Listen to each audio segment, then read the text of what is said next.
from the Bay Area's local news station. We begin now with breaking news.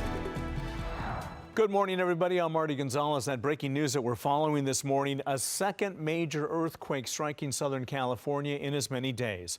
Hundreds of aftershocks have rattled the area since the 7.1 quake hit just after 8 o'clock last night. There are widespread power outages. The quake also caused several injuries and caused fires, buckled roads in some areas as well, but no fatalities have been reported.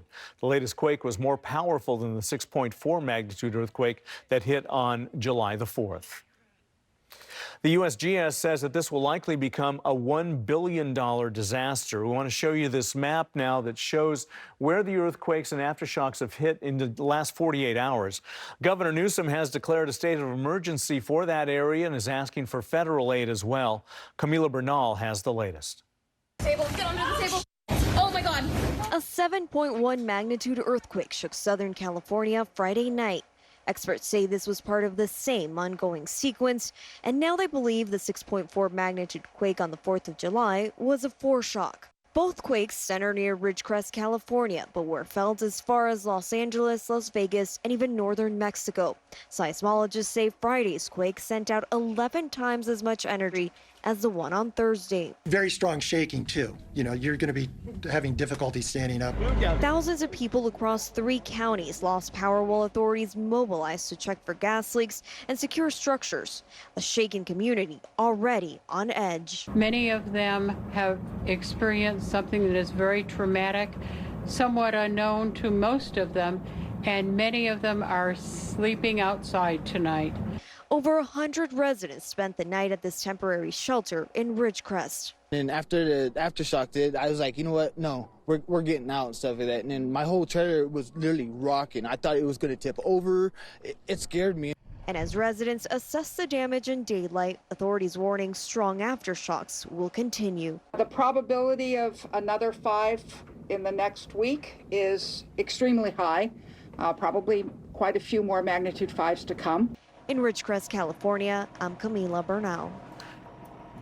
We're going to have more coverage of the earthquake in Southern California, but first we want to get you caught up on the weekend weather forecast, especially since so many people are off this weekend. Dave Sparks here with that. It's a pretty good one at that, too, Marty. I mean, we're not going to be baking in the heat that we sometimes can be. It'll be a little warm in the inland valleys today, but actually cooling off a little bit for Sunday for everybody. Here's a live shot coming in from Lick Observatory to some hazy sunshine.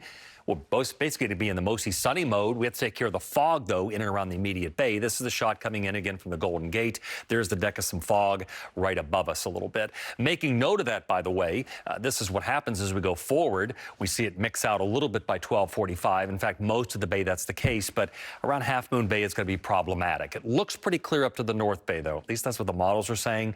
Point Ray does clear out, so we should see some decent sun today for the beaches in the North Bay. All right, the temperatures right now, we're at 68 coming in for Antioch, 62 meanwhile. For Concord, 57, a chilly spot coming in for Vallejo, 58 Napa, and 56 up to Santa Rosa. And we have other 50s you can see around the perimeter of the bay. For comparison's sake, we're pretty close to we were yesterday. No major changes with this. We'll probably see tomorrow's the induction of some cloud cover to start off. That will probably mix out for the afternoon, though. Here's the nice deep blue skies coming in from Sunol. We're looking at 80s already by mid-afternoon. Again, those inland valleys may pop at about 90. Today, we expect 66 San Francisco with Oakland 73. 82, meanwhile, coming in for San Jose. We'll take a little inspection for your entire weekend forecast coming up in just a bit. Marty. That sounds great, Dave. Thanks a lot. We want to get back to our earthquake coverage this morning. Seismologists are warning that both recent earthquakes near Ridgecrest are part of what they call a very energetic system, and that more tremors are likely. In fact, CNN is reporting there have been thousands of aftershocks just since the earthquake last night. This morning, many of us are wondering what the Southern California earthquakes mean for the Bay Area. KRON 4's Christina Tatro has that part of our coverage. Christina?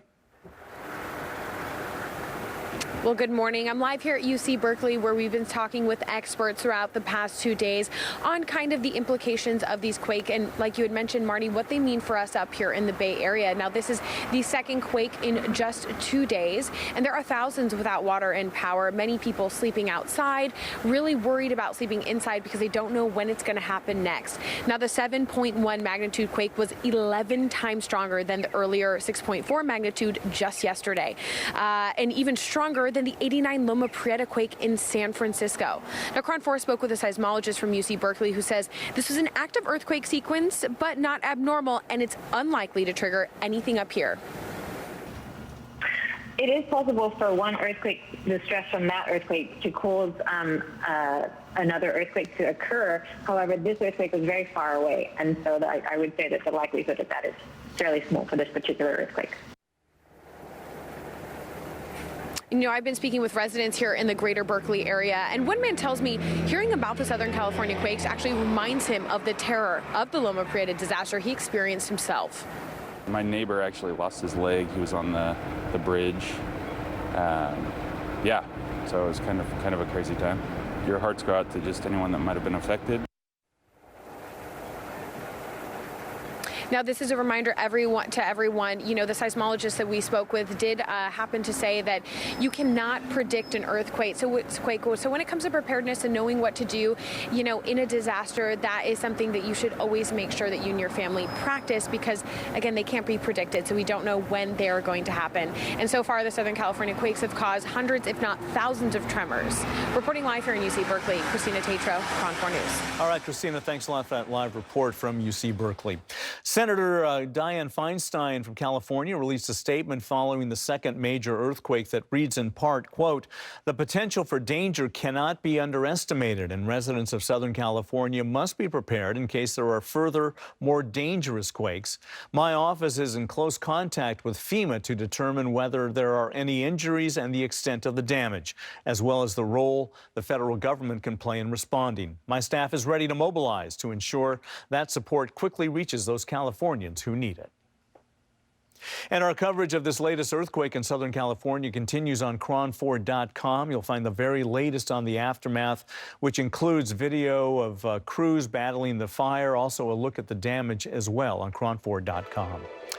Coming up in a couple of minutes on this newscast, we're going to tell you about the rush to get emergency kits following the recent earthquakes in Southern California, and a murder investigation underway in the East Bay after a man collapsed and died in front of a Bay Area business.